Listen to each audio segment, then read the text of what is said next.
قلت له مش ضيعة بانيها العز والله مجده عاطيها، أخدت كل شموخ الأرز وبعده عم يكبر فيها.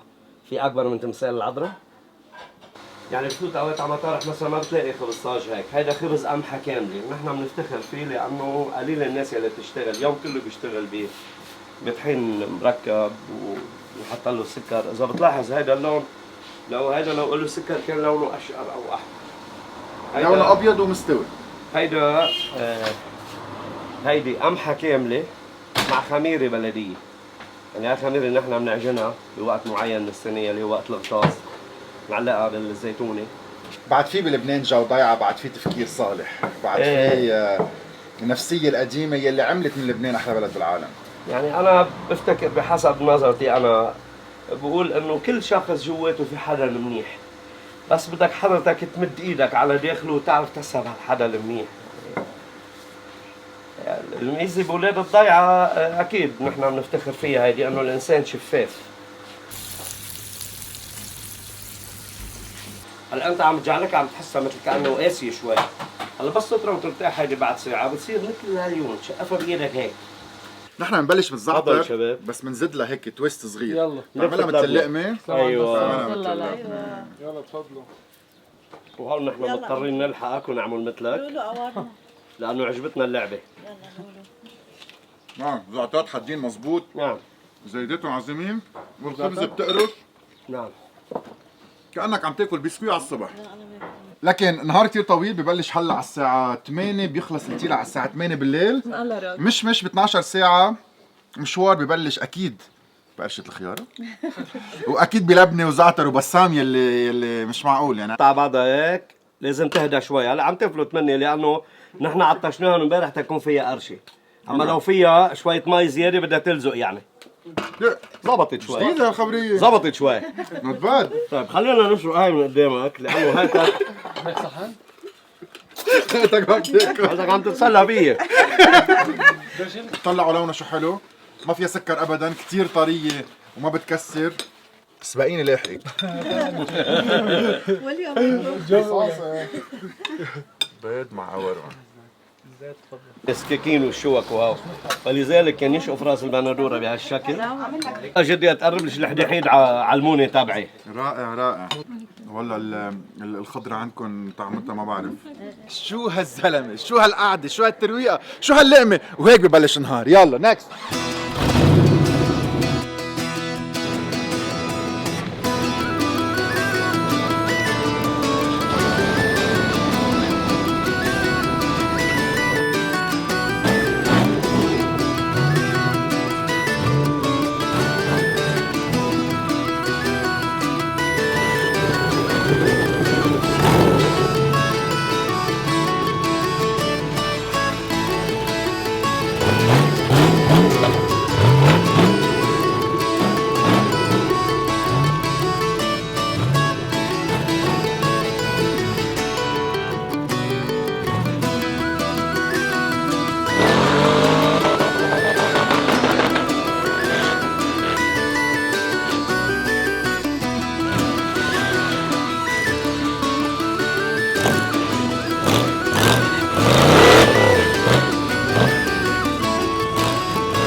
شو هالطعم، شو هاللذة،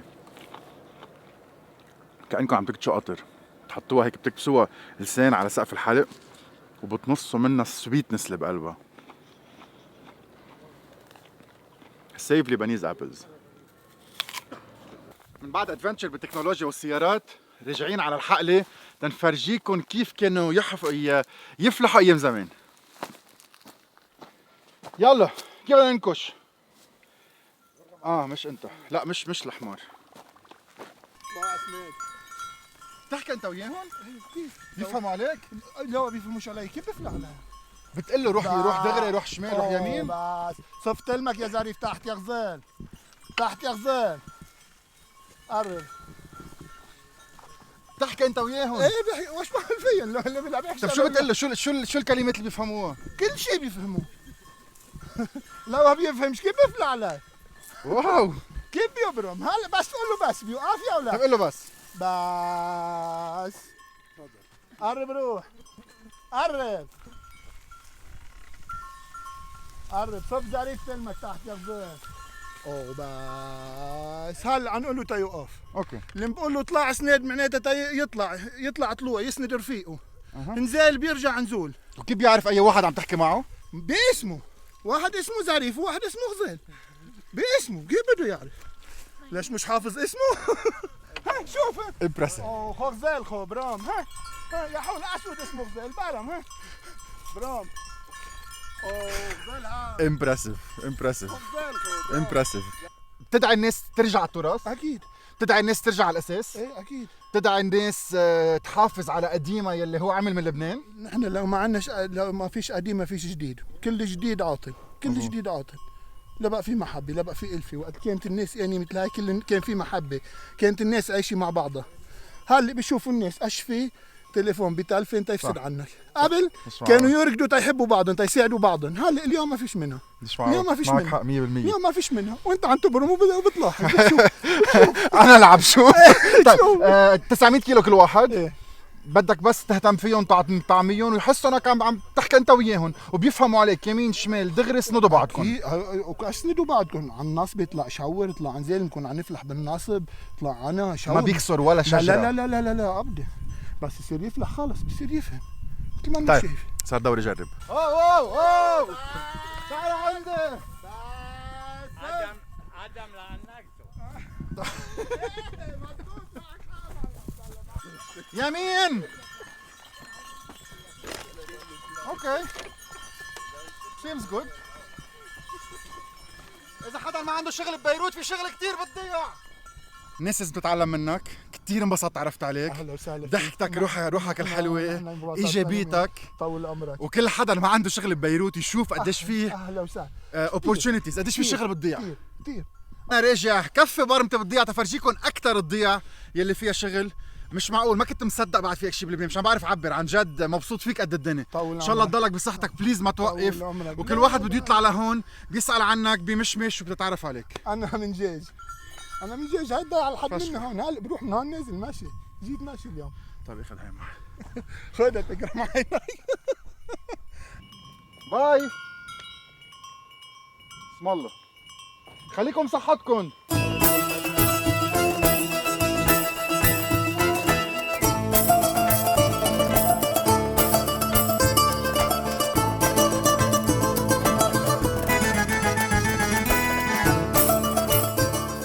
بتضيع شو بنعمل؟ مربى تين، سفرجل، هيدا عسل بشهده، وتفاح شقف. اوكي. وكمان شوية عسل. مربى تين، شقف مع سمسم. اهم شيء بالمربى يكون سكره كتير خفيف، كتير خفيف. طعمة التين كتير مهمة، وقرشة سمسمة بالاخر ولا اروع من هيك. زبده الفاتي بلحق روق. كم راس؟ العشيه كم راس معزة عندك تقريبا؟ معي شي 1000 راس معزة. وبتعمل جبنة، لبنة، حليب؟ بعمل شو ما كان. الناس بتيجي لهون اذا بدها تشتري او انت بتوزع على المنطقة؟ ما هني بيجوا لعندي.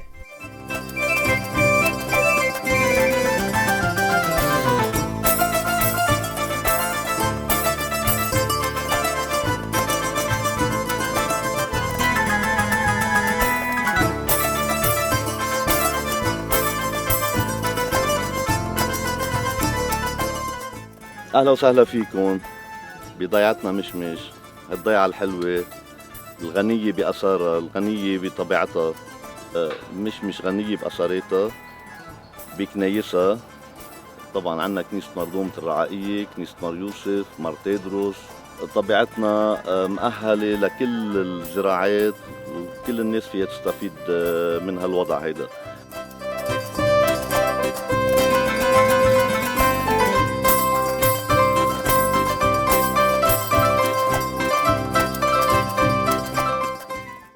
إنعامي على وجه التأبيد، حينئذ قلت ها أنا ذا آت، فقد كتب عني في رأس الكتاب لأعمل بمشيئتك يا الله.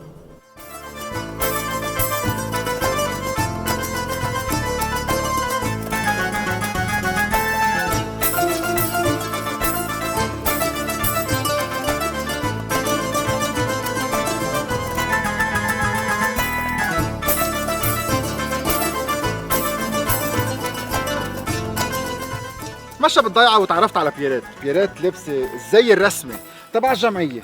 هي جمعية بمشمش. صح. خبرينا عنها أكتر. هي جمعية أسرة المحبة. بلشنا بال85 شباب وصبايا طالعين من جو حرب. حبوا هيك يجتمعوا ليكونوا عم بيسكتوا صوت المدافع والقواص بموسيقى. هو شباب اتطوروا، بطلوا بس فونفار يعني جمعية بالدق، صاروا كورال بيخدموا بالأعراس، صاروا بيستقبلوا نشاطات فعاليات بتجي على ضيعة وعلى المنطقة مش بس بمشمش. بعدين طورنا أكتر وأكتر، صرنا عملنا كولوني، عملنا رالي بيبر، عملنا سهرات. الكولوني بيكون مجاني كل صيفية بضيعتنا، بس الولاد بيكونوا من كل المناطق.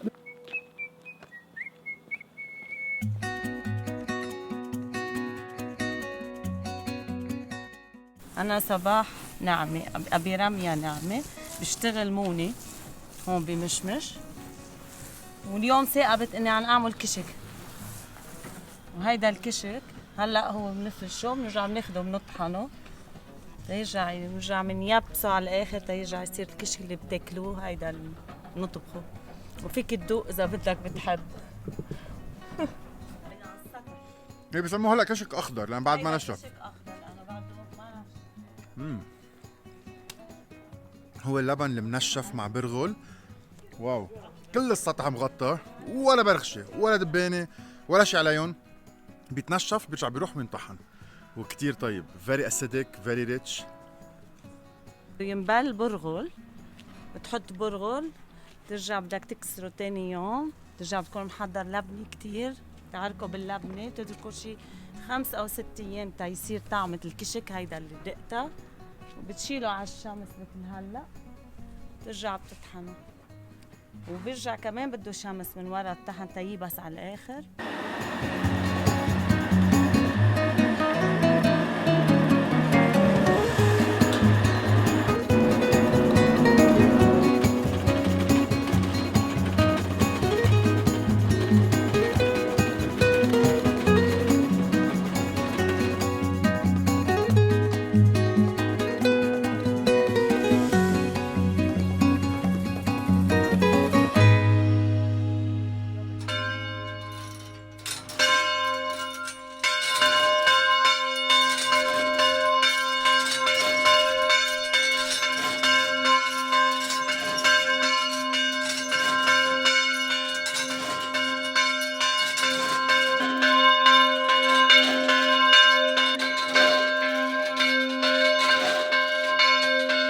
منظر ولا أحلى من هيك، صوت الهواء رواق خضار، ومن هون بتشوفوا كل المنظر.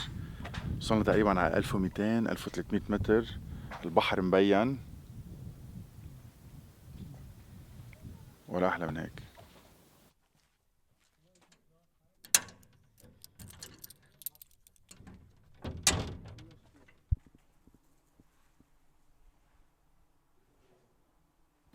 منظر كتير حلو، عم بتمشى بالحرش وتفركشت خرطوشة. غير انه الصيد ممنوع، غير انه عصافيرنا عم بيختفوا. تخيلوا شوفوا قطع براسه هالشخص يلي عم بكب على الارض، يلي عم بلوث الدنيا كلها سوا، يلي هالخرطوشة بلاستيك والحديد تبعها بدها ميات السنين تختفي. خرطوشة بس لو كل واحد منا بيهتم بهالارض تنحافظ على بلدنا ونترك شي لاولادنا. سوري، مش خرطوشة، طلع وراي. عيب عيب، ما بينقال اكتر من هيك. عيب نوسخ الارض. اذا واحد بكب خرطوشه ببيته تحت تخته يعمل زيت شي بارض الناس.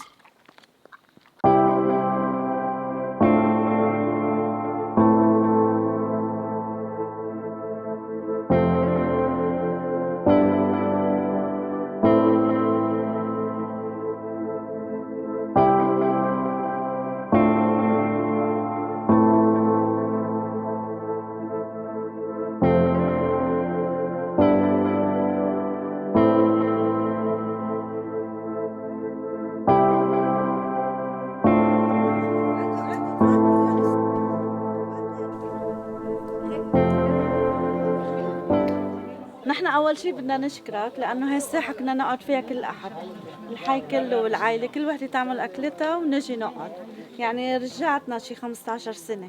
كل حدا منكم عمل طبخة؟ نعم. ايه. حضرتك؟ أنا عملت اللبنية. لبنية؟ وبرغل على بندورة. اوكي، بعدين شو عنا؟ برندا. لولو هاي عملتها. أرض شوكة. أرض شوكة مع رز، وأنا عاملة الفاصوليا الأكل اللبنانية الأطيب شيء. ايه. هاي الفاصوليا، هون عنا هون ضلع أنا عملته. ضلع. وعنا مغربية. مغربية. أنا عملتها. عظيم. مغربية. وعنا الهريسة اللي أنا عملتها. قديش أكلة طبخ؟ أكلة قديمة. أخذ طبخ شيء من امبارح عشية. بيجي الحلو، هلا بنرجع بندوق الحلو. احلى من هيك جمعه ما بيصير عن جد، وضحكي على وجهكم. أهلا وسهلا فيكم. بتعاد ما في منكم. أهلا وسهلا فيكم.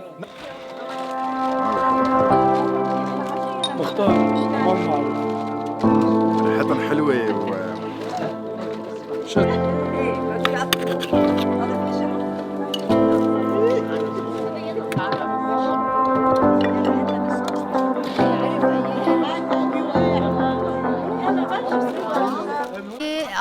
أطيب طبخة بحبها لأنه بتذكرني بالتيتا اللي ربينا عندها بالجبل وما بقى حدا يعرفها. بتتكون من لبن وبرغل وثوم ونعناع يابس. مش لأنه أنا طبختها، هي الأكل كتير طيبة لأنها بتحتوي على لحمة وعدام زومعدام ودجاج وبصل ومغربية. أنا عاملة ضلع عرز، هالأكل كتير بحبها، ماما كانت تعملنا إياها وبعدني أنا بعملها. فاصوليا أطيب طبخة لبنانية، في شي حدا بحب الفاصوليا؟ مش معقول. هيدي بنسلق اللحمة، بنقليها مع البصلة وبنحط لهم رب وشوية بندورة معصورة. كل الهريسة هي عظام كتير عظام مع موزات، بسلقون وبكبلون ميتهم، برجع بنحط القمح شي 15 ساعة إذا مش أكتر على النار، برجع بنخبطها بالخشبة تاخد بعضها وتمسك بعضها مزبوط. وهي الطيبة مع الهريسة الكمون، يعني أطيب شي مع الهريسة الكمون. عن جد يلي مش اكل هيك مش اكل شي بحياته. الاكل اللي فيه نفس، يعني الرز اللي مطبوخ مزبوط، قرشة صنوبرات، اللحمات. هيدا الجزرية ببرش لقطين وبعمل له هذا. روعة مغربية، روعة. البرغل بندورة مش معقول، عن جد مش معقول. لك 1000 صحتين. ما بعرف شو بدي اقول، بذكروني بستي، بذكروني بايام زمان، الطبخ المزبوط يلي فيه روح الضيعة، يلي ما بعرف شو بدي اقول، الرزات المطبوخين مزبوط، اللحمة اللي بتدوب مثل الزبدة. يعني لا بدوق من كل شيء. يلا بخلص هالصحن بروح على هذا الشيء.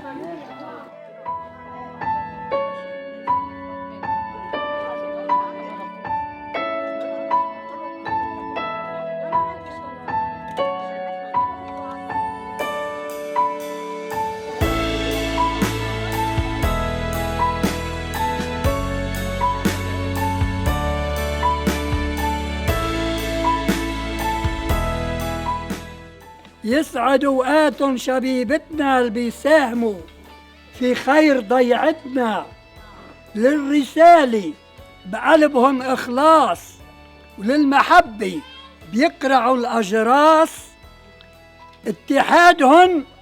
اتحادهم بيزيد قوتنا.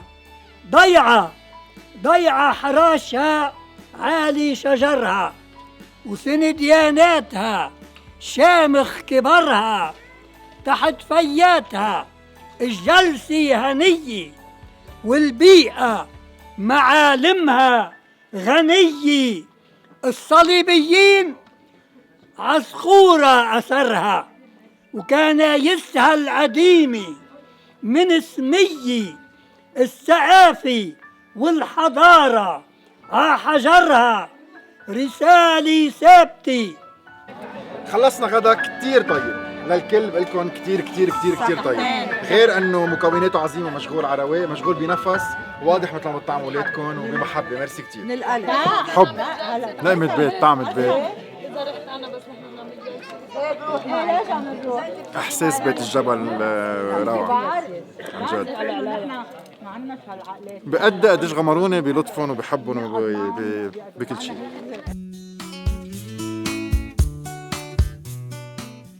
نحن في 4 أخويات، خوية الأم، الشبيبة، الطلاقة والفرسان.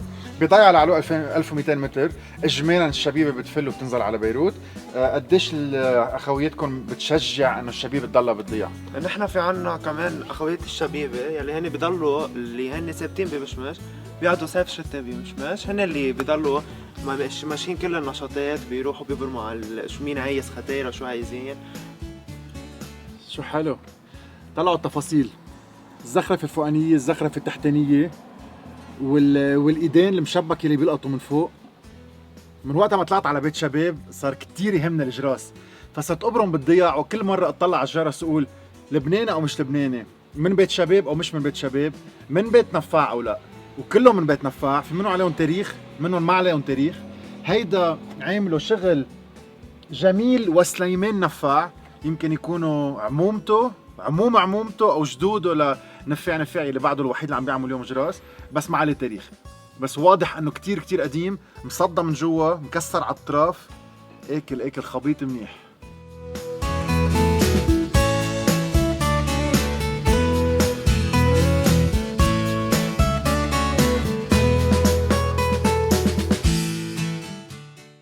باتيسري الضيعة، محل ما الاكلير والسابليه ديسبلاي حلو. هات نقي سابليه شوكولا وتارت اوفريس. ست 74 أسسوا أهل الباتيسري ونحن حبينا نكفي. هلا أكيد كل شيء تطور، المكانات تطورت، أصناف صار في أشياء جديدة أكثر، بس عم نحاول نحن نضل على الأشياء القديمة اللي بلشت فيها.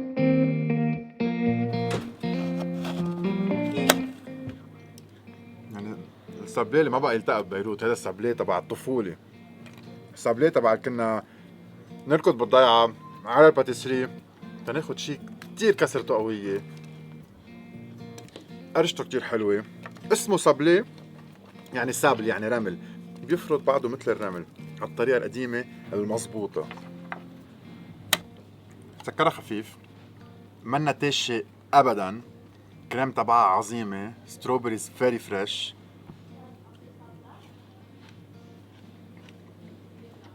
روعة.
مش بتحدى كذا ضايعه، يعني عندنا هالمال بتحدى جاج، بنوصل هون عم نشوف قرص جاج هون قبالنا، من هالمال عندنا اهمج، هون عندنا عنايه، واذا شايف في درمر شرب اللي ببين هون علينا، حد عنايه في عندنا حجوله، بيرجع كمان بحد عندنا هبيل ولحفد وسائر شميه، يعني على كبر الضايعه في اكثر من 7 ضياع بحدوا الضايعه عندنا.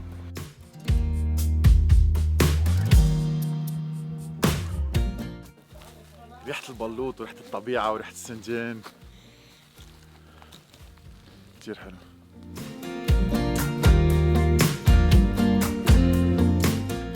ربع ساعة سيارة، نزلنا من 1250 متر ل 970 على 970 متر. وين وصلنا؟ هون عندنا بحي المواعيل كنيسة مرتادروس، عندنا هون حدا كنيسة السيدة. إذا نبرم ورانا هون بعدنا جبل مكرة كمان بعده ضمن مشمش. وعلى يميننا نزول في ضيقة هبيل اللي بتحدنا هون تحت. منطقة كتير حلوة مفتوحة للكل، شجراتها كتير حلوين، كتير قدام، القعدة فيها ولا ألذ من هيك. حتى قد ما في فرق بالعلو عندنا هون، يعني إذا بتكون بالضيعة وقت الثلج فوق بيبقى في 60 70 سم ثلج، بتوصل لهون ما بتلاقي فيه ثلج بالمرة.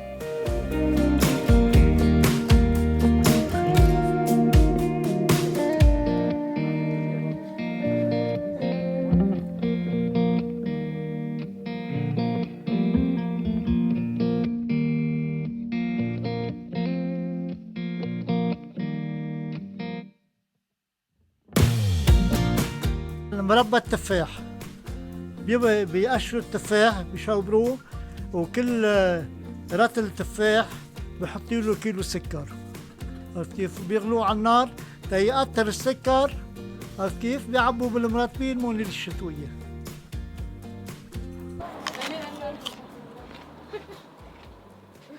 كيف حالكم طيبين؟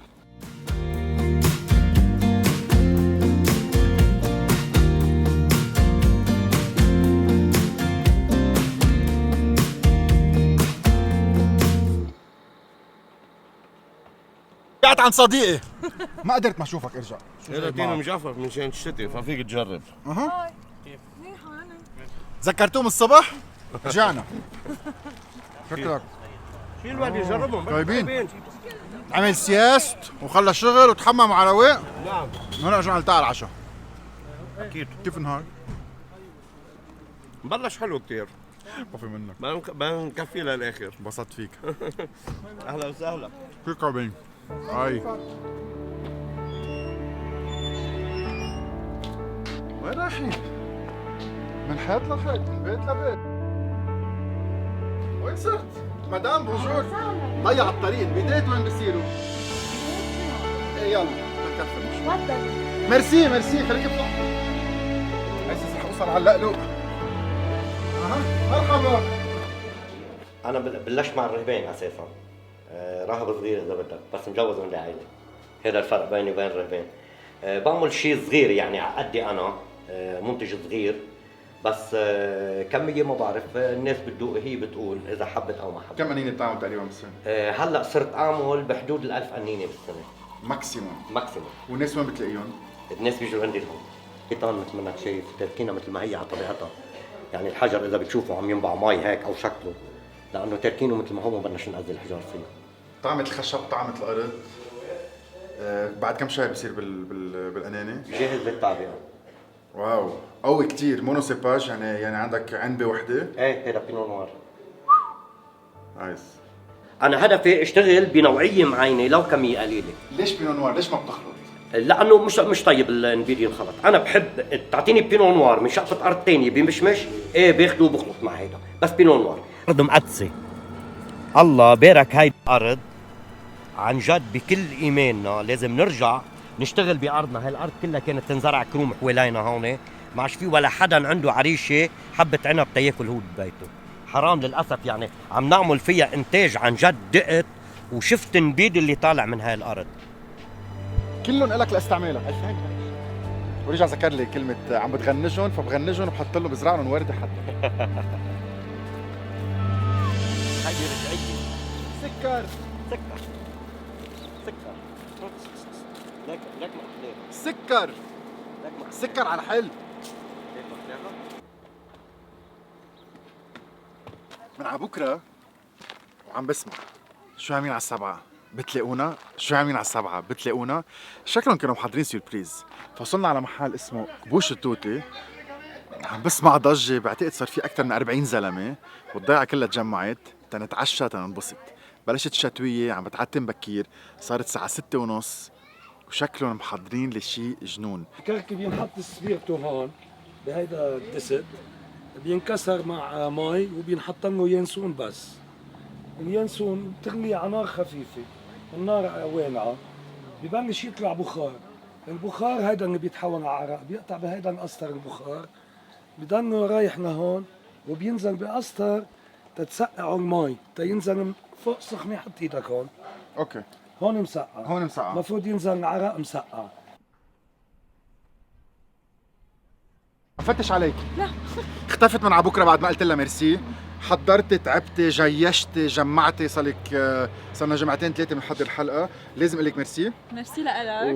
ومنك من هون اما من هون، يعني تخيلوا قديش هالمحبه للضيعه ولاجواء الضيعه، وميرسي لتقديرك الي وعن جد. ميرسي لك. واصلا هن اشتغلوا كثير كمان بيت خالي، بس شيء بيبيض كمان الوجه، وانت كمان بتبيض وجه البلد كله. ما في منك. لا احلى بلد بالعالم. طب قولي مين؟ انا نقطة لا كتار كله انا وياك. انا بدك تكتري انها زمان مطلوب لك ما تعرف. اكيد بدك. انا بشغل البيت. هلا كل الاكل كبوش توت. اول شيء نحن العائله بنطبخ كلنا 4 سنين مبلشين، هاي رابع سنه. بلشنا بكيوسك صغير اللي هو بالنص القرميد، زعتر جبنه كشك بس وبيبسي وزواج وهيك. صرنا نطور شوي، هلا صرنا ننزل ميزه وكل شيء. شو كلكم تعرفوا بعض؟ كلنا العائله، عماتي امي بيي اختي. انا حالي ببيتي معديني معكم بالعائله عن جد. اهلا وسهلا فيكم. ما في منكم كرما. انتم مهضومين. بدي اياك تذوق الباذنجان والحمص.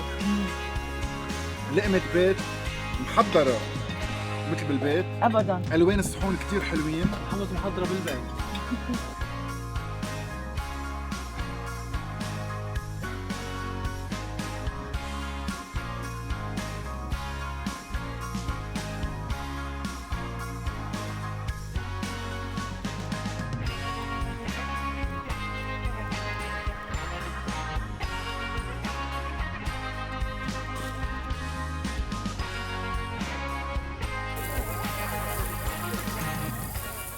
من بعد ما ولعت النار رقدت شوي، هب كتير كتير كتير قوي، واساسا شوب حتى لو الحراره اليوم تقريبا 16 درجه على 1200 متر.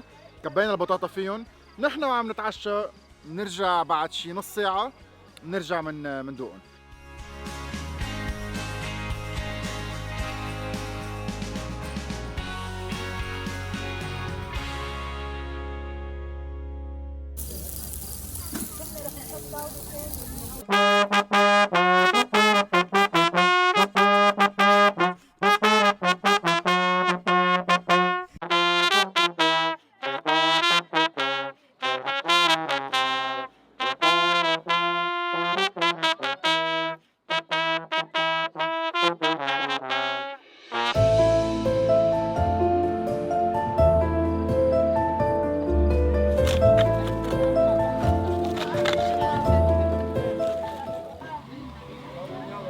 روعة.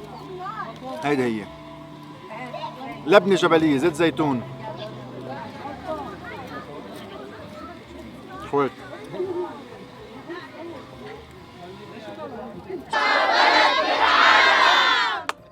أكيد لبنان. ميرسي وباي.